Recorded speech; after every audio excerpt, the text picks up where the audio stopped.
तो जैसा कि लास्ट एपिसोड में हमने देखा था, जो पीकॉक क्लैन की सुप्रीम एल्डर होती है वो वी जिंग से बोलती है कि मास्टर वी जिंग, आपको इस किंग यान को हल्के में लेने की कोई भी ज़रूरत नहीं है, क्योंकि इसने हमारी एक सुप्रीम एल्डर को भी मारा हुआ है जो कि ऑलरेडी परफाउंड रियलम पर थी। जो सुनते के साथ ही अब जो वीजिंग होता है वो मुस्कुराते हुए सुप्रीम एल्डर से बोलता है कि सुप्रीम एल्डर, आपको टेंशन लेने की बिल्कुल भी ज़रूरत नहीं है, क्योंकि मैं आप लोगों के सुप्रीम एल्डर की तरह नहीं हूँ। आपको नहीं बोलना चाहिए कि मैंने यहाँ पर अपनी फॉरबिडन टेक्निक का यूज किया हुआ है, और अगर एक बार कोई भी मेरी फॉरबिडन टेक्निक के कांटेक्ट में आ जाता है तो उसके बाद वो चाहे उससे छूटने की कितनी भी कोशिश क्यों ना करने लगे, लेकिन वो मेरी फॉरबिडन टेक्निक के बाहर में नहीं आ सकता। तो अब चाहे ये यहाँ पर इसके ऊपर कितने भी अटैक कर ले, लेकिन ये इस टेक्निक को यहाँ से नहीं तोड़ पाएगा।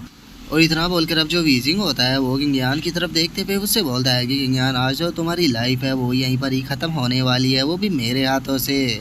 और वीजिंग ये सब कुछ बोल ही रहा होता है, लेकिन तभी हम देखते हैं कि जो किंगयान होता है वो तो बहुत ही आसानी से जो उसकी फॉरबिडन टेक्निक होती है उसे ख़त्म कर देता है। जो देखकर तो वीजिंग की हालत ही ख़राब हो जाती है और वो घबराते हुए बोलता है कि ऐसा हो कैसे सकता है, ये मेरी सबसे पावरफुल और फॉरबिडन टेक्निक थी जिसे कि किसी ने भी आज तक ब्रेक नहीं किया, तो फिर आखिर तुम कैसे इसे ब्रेक कर सकते हो।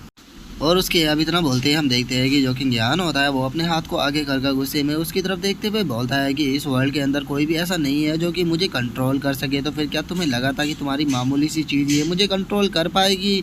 और इतना बोलते ही हम देखते हैं कि जो किंगयान होता है वो वीजिंग का जो आर्टिफैक्ट होता है उसे भी वहाँ पर डिस्ट्रॉय कर देता है। और अब आर्टिफैक्ट ये डिस्ट्रॉय होने के कारण हम देखते हैं कि वीजिंग को भी ब्लैकलैश पड़ने लगता है, जिस कारण उसके मुँह से भी ब्लड आने लगता है। और अब सिचुएशन को इस तरह से बदलता हुआ देखकर जो वीजिंग होता है वो घबराते हुए किंगयान से बोलता है कि आखिर जो मेरी फॉरबिडन टेक्निक थी उसने तुम्हारे ऊपर इफेक्ट क्यों नहीं किया, तुम आखिर हो कौन। और उसके इतना बोलते ही जो किंगयान होता है वो मुस्कुराकर उसकी तरफ देखकर उससे बोलता है कि मैं वो हूँ जिसे कि तुम कभी भी ऑफेंड नहीं करना चाहोगे। और उसके इतना बोलती है अब जो पीकॉक क्लैन की सुप्रीम एल्डर होती है वो चिल्लाते हुए किंगयान से बोलती है कि किंगयान, तुम्हारी हिम्मत कैसे हुई हमारे सामने इस तरह से एरोगेंट बनने की। मैं मानती हूँ कि जो मास्टर वी है वो तुम्हारे अपोनेंट नहीं है, लेकिन तुम्हें नहीं बोलना चाहिए कि हम यहाँ पर कितने सारे लोग हैं।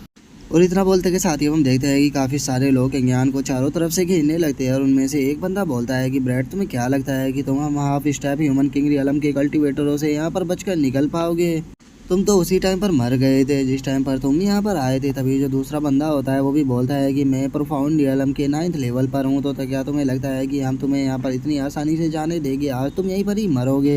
तभी जो पीकॉक क्लैन की सुप्रीम एल्डर होती है वो उन सभी लोगों को केयरफुल करते हुए उन लोगों से बोलती है कि सभी लोग केयरफुल रहना, क्योंकि जो किंगयान है उसे यहाँ पर एरे बनाने नहीं देना है, क्योंकि अगर उसने एरे बना दिया तो वो बहुत पावरफुल होगा, क्योंकि उसने एरे का यूज कर हमारी सुप्रीम एल्डर को भी मार दिया था। और इतना बोलकर अब जो पीकॉक क्लैन की सुप्रीम एल्डर होती है वो चिल्लाते हुए किंगयान से बोलती है कि किंगयान, अभी भी तुम्हारे पास में मौका है कि यहाँ पर सरेंडर करो और मेरे साथ में पीकॉक पैलेस के अंदर चलो, जहाँ पर कि हो सकता है कि जो पैलेस मास्टर है वो तुम्हारी लाइफ को छोड़ दे। नहीं तो तुम भी जानते हो कि यहाँ पर हमारे हाथों से बचकर तुम्हारा निकलना नामुमकिन है। और उसके इतना बोलते ही हम देखते हैं कि जो किंगयान होता है उसकी बॉडी से पर्पल कलर का ऑरा निकलने लगता है, और वो उन लोगों से बोलता है कि मैं मानता हूँ कि अगर यहाँ पर कॉन्ग्रुओ होती तो उसके साथ में मुझे डील करने में काफ़ी प्रॉब्लम होती है, लेकिन तुम्हारे जैसे कीड़े मेरा यहाँ पर कुछ भी नहीं बिगाड़ पाएंगे। और इतना बोलते ही अब जो किंगयान होता है वो अपने ऑरा के प्रेशर को रिलीज करता है, जिस कारण हम देखते हैं कि सभी लोग काफ़ी पीछे हट जाते हैं। जिसके बाद अब जो किंगयान होता है वो अपने हाथ को ऊपर की तरफ उठाते हुए बोलता है कि the cage of heaven and earth. इतना बोलते ही हम देखते हैं कि सभी जो लोग होते हैं वो धड़ाम से ज़मीन पर जाकर गिरते हैं। और उसी के साथ में हम देखते हैं कि अब सभी जो लोग होते हैं वो बूढ़ा होना स्टार्ट हो जाते हैं। जो देखकर पीकॉक क्लैन की जो सुप्रीम एल्डर होती है वो शो होते हुए बोलती है कि मेरे साथ अभी अभी क्या हुआ, आखिर मैं इतनी ज़्यादा बूढ़ी कैसे हो गई। तभी जो दूसरा बंदा होता है वो भी शौक होते हुए बोलता है कि मेरी जो स्ट्रेंथ थी वो पूरी तरह से ख़त्म हो गई है, और मुझे ऐसा लग रहा है कि जैसे कि मैं 70 साल का बूढ़ा हो गया हूँ, तो आखिर मेरे साथ में क्या हुआ। जो सुनते के साथ ही अब जो एक और बंदा होता है वो घबरा कर अपनी बॉडी को देखते हुए बोलता है कि हम सभी लोग उसके अटैक से इफेक्ट हो चुके हैं, हमें उससे यहाँ पर पंगा ही नहीं लेना चाहिए था। अब देखो अंजाम क्या हुआ। जो सुनते के साथ ही अब जो पीकॉक क्लैन की सुप्रीम एल्डर होती है वो जोर जोर से चिल्लाने लगती है, और वो चिल्लाते हुए बोलती है कि किंगयान, आखिर तुमने मेरे साथ में किया क्या है, मैं ऐसी क्यों हो गई हूँ। और उसके अब इतना बोलते ही जो किंगयान होता है वो उसकी बॉडी के अंदर अपनी डीमन सीड को डालते हुए उसे बोलता है कि ये उस चीज़ का प्राइस है जो कि तुम लोगों ने मेरे साथ में किया था। क्या तुम्हें लगा था कि मैं इतनी आसानी से तुम लोगों को जाने दूंगा?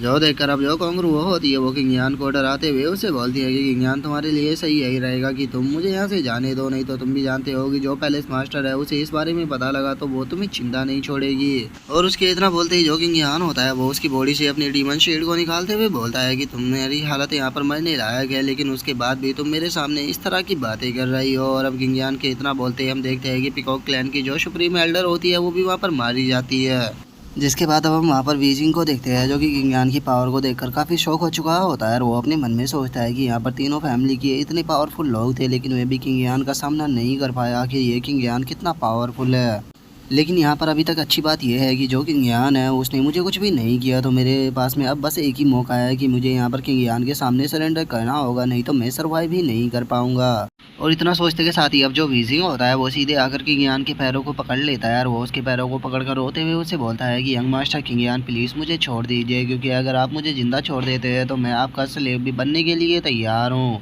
और इससे अलग मैं आपको होंग फैमिली की इन्फॉर्मेशन भी देने के लिए तैयार हूँ, जिसके बाद आप आराम से होंग फैमिली के साथ में डील कर पाएंगे। तो इसीलिए प्लीज़ मेरी जान को छोड़ दीजिए, मैं आपके लिए सब कुछ करने के लिए तैयार हूँ। जो सुनकर अब जो किंग यान होता है वो वीजिंग की तरफ देखते हुए बोलता है कि अच्छा तो तुम चाहते हो कि मैं तुम्हें यहाँ पर जिंदा छोड़ दूँ। और इतना बोलकर वो अपने मन में सोचता है कि ठीक है, वैसे भी वीजिंग ने मेरे लिए यहाँ पर कोई भी ज़्यादा बड़ी प्रॉब्लम नहीं की, तो चलो मैं इसे अपने लिए यूज कर सकता हूँ। और इतना बोलकर अब जो किंग यान होता है वो अपनी एक सील को जो वीजिंग होता है उसके फोरहेड के ऊपर लगाते हुए उसे बोलता है कि ठीक है, अगर तुम मेरा स्लेव बनना चाहते हो तो मैं तुम्हें यहाँ पर अपना स्लेव बनाने के लिए तैयार हूँ, लेकिन याद रखना कि तुम्हारी जो लाइफ है वो मेरे हाथों में होगी। जो सुनते के साथ ही अब जो वीजिंग होता है वो अपने सर को ज़मीन पर मारते हुए जो किंग यान होता है उसे बोलता है कि यंग मास्टर किंग यान, आप मुझसे जो कुछ भी करने के लिए बोलोगे मैं वो ज़रूर करूँगा, चाहे उसके लिए मेरी जान भी क्यों ना चली जाए। जो सुनकर अब जो किंग यान होता है वो बाकी लोगों की तरफ देखते हुए उसे बोलता है कि ठीक है अभी फालतू की बकवास करना बंद करो, वैसे भी तुम बहुत ही जल्द अपनी इस चॉइस के ऊपर काफ़ी ज़्यादा प्राउड करोगे, क्योंकि ये जो चॉइस थी ये तुम्हारी लाइफ की सबसे बेस्ट चॉइस होने वाली है। तो इसीलिए अब चलो यहाँ पर जो बाकी का मैटर है उसे भी ख़त्म करते हैं। और इतना बोलकर जो किंग यान होता है वो अपने पास से कुछ और डीमन सीडों को निकाल लेता है और उन्हें निकालने के बाद वहाँ पर जितने भी बाकी के लोग होते हैं उन सभी की बॉडी के अंदर उस डीमन सीड को डाल देता है, जिस कारण अब जो वे सभी लोग होते हैं वे चिल्लाने लगते हैं और वे चिल्लाते हुए बोलते हैं कि आखिर हमने इस पर्सन को यहाँ पर ऑफेंड क्यों ही किया। और उनके इतना बोलते हैं अब जो किंग यान होता है वो उनकी बॉडी से डीमन सीडों को बाहर निकाल लेता है। और उन डीमन सीडों को देखते हुए वो अपने मन में सोचता है कि चलो मेरे पास में यहाँ पर कल्टीवेशन करने के लिए काफ़ी डीमन सीड आ चुकी है, तो चलो इनका यूज करके यहाँ पर कल्टीवेशन करते हैं। और इतना सोचकर अब जो किंग यान होता है वो वीजिंग की तरफ देखते हुए उसे बोलता है कि वीजिंग, क्या तुम मुझे बता सकते हो कि अभी होंग फैमिली की जो सिचुएशन है वो क्या है। जो सुनकर अब जो वीजिंग होता है वो किंग यान को बताता है कि जितने भी होंग फैमिली के अंदर ह्यूमन किंग रियलम के कल्टीवेटर थे वे सभी जा चुके हैं और अब सबसे पावरफुल पर्सन वहाँ पर half step human king realm पर है। और उससे अलग अभी होंग फैमिली के अंदर एक एरे मास्टर भी है जो कि थोड़ा स्ट्रेंज है।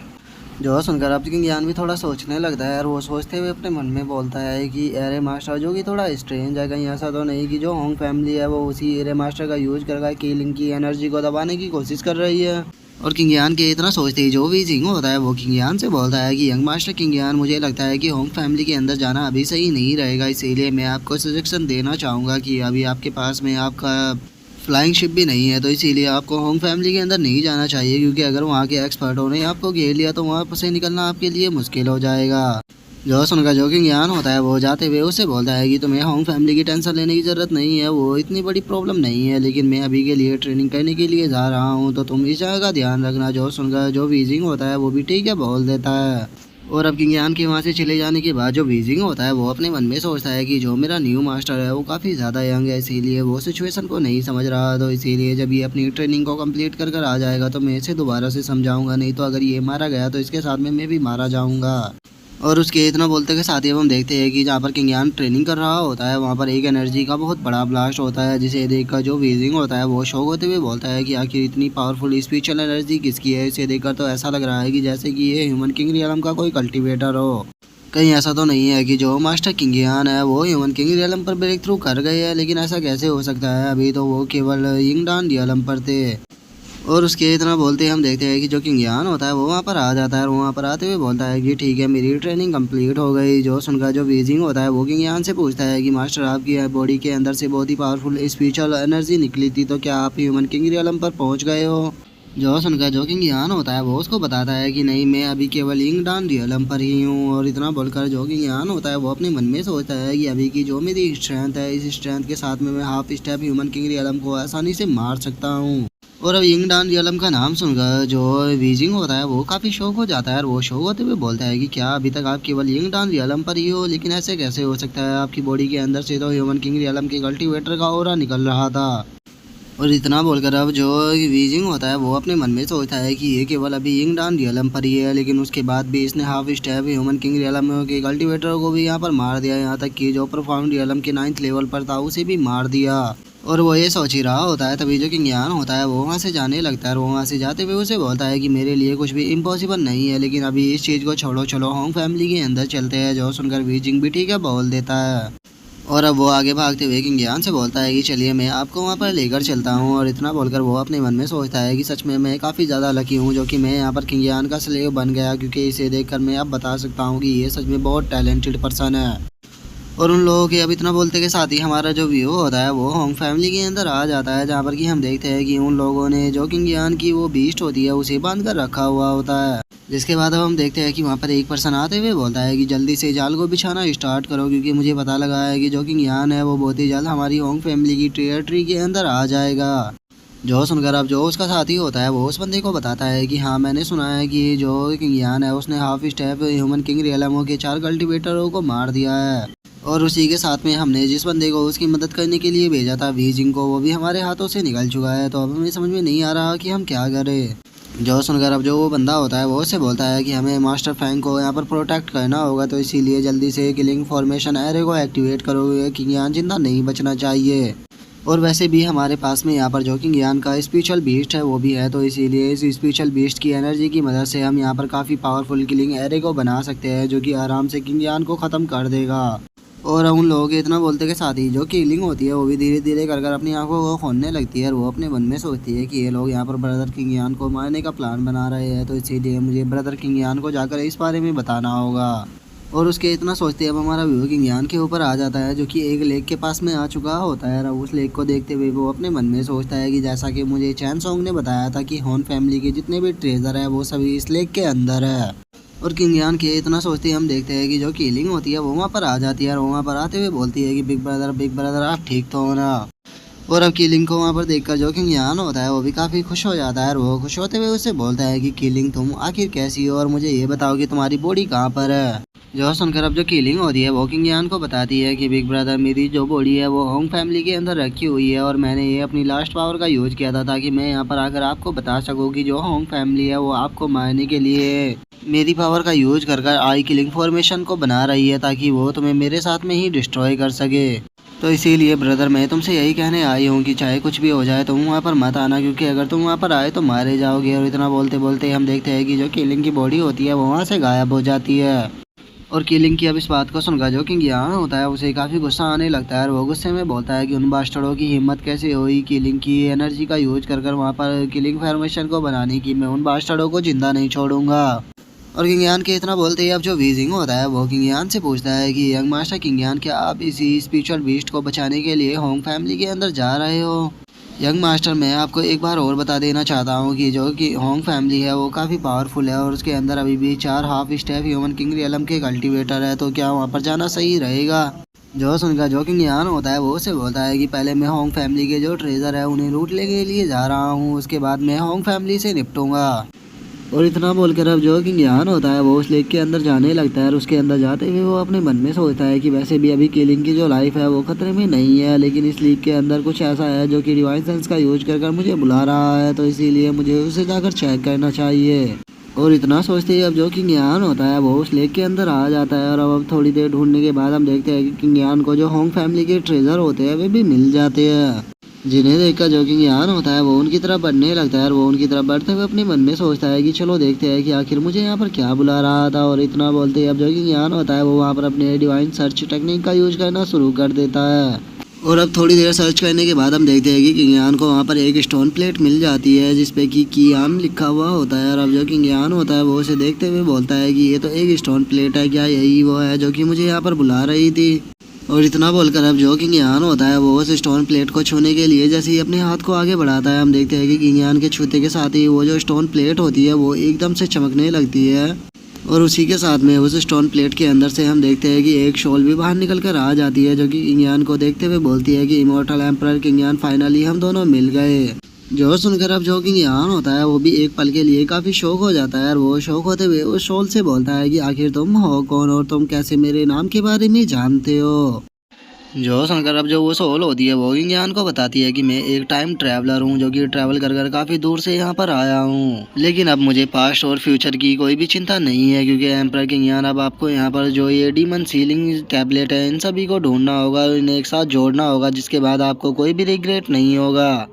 और अब उसकी इस तरह की पहली बारी बातों को सुनकर के ज्ञान को कुछ भी समझ में नहीं आता, और वो उसे बोलता है कि डीमन सेलिंग टैबलेट क्या है, और तुम रिग्रेट आखिर किस चीज़ के रिग्रेट की बात कर रहे हो, और तुम आखिर खुद कौन हो, और कहाँ से तुम टाइम ट्रैवल कर कर यहाँ पर आए हो, आखिर तुम पास्ट से हो या फिर फ्यूचर से। लेकिन हम देखते हैं कि अब जो वो सोल होती है वो किंग यान की किसी भी बात का जवाब नहीं देती है, और वो वहाँ से डिसअपेयर होते हुए किंग यान से बोलती है कि तुम्हें डीमन सेलिंग टेबलेट को ढूंढना होगा, जिसके बाद मुझे यकीन है कि तुम्हें दोबारा से रिग्रेट नहीं होगा। और उसे अब अपनी आंखों के सामने गायब होता हुआ देखकर जो किंग यान होता है वो उसे रोकने की कोशिश करता है, लेकिन वो अब वहाँ से जा चुका होता है, जिसके बाद हम देखते हैं कि वो जो डीमन सीलिंग टैबलेट होती है वो वहाँ से किंग यान के फोरहेड के अंदर चली जाती है, जिसे देखकर अब जो किंग यान होता है वो अपने मन में सोचता है कि क्या जो ये स्टोन प्लेट थी ये डीमन सीलिंग प्लेट है, लेकिन इसने तो मुझे यहाँ पर अपना मास्टर मान लिया, लेकिन मुझे यहाँ पर कुछ भी समझ में नहीं आ रहा कि यहाँ पर हुआ क्या और वो सोल कौन थी। और इतना सोचकर अब जो किंग यान होता है वो उस पर्सन के बारे में सोचते हुए बोलता है कि आखिर वो पर्सन कौन था, क्योंकि उस पर्सन को ही सोल को देखकर मैं इतना बता सकता हूँ कि वो पर्सन मेरी सोच से भी ज़्यादा पावरफुल था।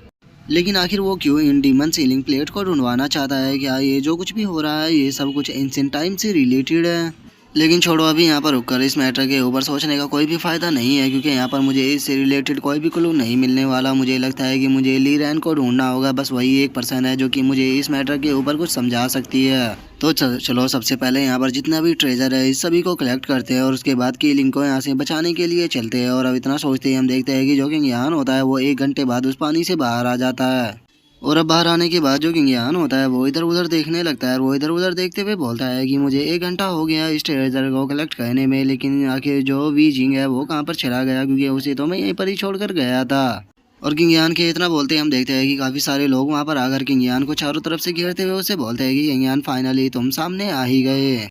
और अब उसके इतना बोलते ही हम वीजिंग को देखते हैं, जिसे कि उन लोगों ने बांध कर रखा हुआ होता है, और जो वीजिंग होता है वो चिल्लाते हुए किंग यान से बोलता है कि मास्टर इन्होंने यहाँ पर एरे बिछा कर रखा हुआ है, तो जल्दी से यहाँ से भाग जाइए। और उसके इतना बोलते अब हम देखते हैं कि वही पर्सन सामने आ जाता है जिसने कि कीलिंग को पकड़ा हुआ था, और वो सामने आते हुए बोलता है कि अब इस चीज़ के लिए काफ़ी ज़्यादा लेट हो चुके हो किंग यान, तुम यहाँ से अब जिंदा बचकर नहीं भागने वाले। जो सुनकर किंग यान जो होता है वो भी थोड़ा शौक हो जाता है, और वो उससे बोलता है कि आखिर तुम लोगों ने मेरी लोकेशन के बारे में कैसे पता लगाया। जो सुनते के साथ ही अब जो पर्सन होता है वो किंग की बॉडी को बाहर निकाल लेता है, और उसे बाहर निकालते हुए वो किंग यान से बोलता है कि किंग यान क्या तुम्हें लगा था कि जो तुम्हारा स्पिरिट बीस्ट है वो तुम्हारे पास में इन्फॉर्मेशन भेजेगा और मुझे उस बारे में पता नहीं लगेगा। और अब उस बंदे की बात को सुनकर जो किलिंग होती है वो किंग यान से माफ़ी मांगते हुए बोलती है कि ब्रदर किंग यान मुझे माफ़ कर देना, क्योंकि आप मेरे कारण यहाँ पर फंस गए हो।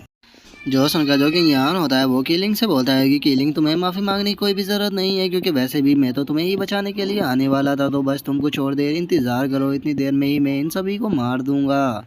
और किंग यान की ऐसी बात को सुनकर जो होंग फैमिली का वो बंदा होता है वो हंसते हुए किंग यान से बोलता है कि तुम अभी भी अपने स्पिरिट बीस्ट को बचाने के बारे में सोच रहे हो किंग यान, मुझे लगता है कि तुम्हें यहाँ पर अपनी लाइफ के बारे में सोचना चाहिए, क्योंकि तुम हमारे जाल में फंस चुके हो। और इतना बोलते के साथ ही हम देखते हैं कि वो जो बंदा होता है वो वहाँ पर अपने एरे को ओपन करने लगता है, जिस कारण अब हम देखते हैं कि किंग यान के चारों तरफ एक फॉर्मेशन बन जाती है, जिस कारण वहाँ पर चारों तरफ लाइट भी गिरने लगती है। और उस एरे को बना देने के बाद अब जो वो होंग फैमिली का बंदा होता है वो किंग यान से बोलता है कि किंग यान ये कोई मामूली एरे नहीं है, ये एरे जो है वो half step human king realm के कल्टीवेटर को भी मार सकता है। तो क्या तुम्हें लगता है कि तुम यहाँ पर इस एरे से बच पाओगे, क्योंकि इस एरे के अंदर मैंने तुम्हारे स्पीड बीस्ट की भी पावर को डाला हुआ है।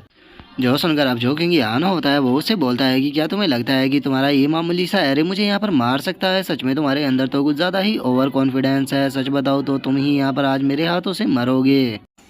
और किंग यान की इस बात को सुनकर उस बंदे को गुस्सा आता है, और वो गुस्से में किंग यान से बोलता है कि किंग यान तुम इस एरे के अंदर फंसे होने के बाद भी इतने ज़्यादा एरोगेंट कैसे बन सकते हो, क्या तुम इस एरे को यहाँ पर कोई हल्का मुल्का एरो समझ रहे हो, चलो मैं तुम्हें इस एरे की पावर को दिखाता हूँ। और इतना बोलकर हम देखते हैं कि वो जो बंदा होता है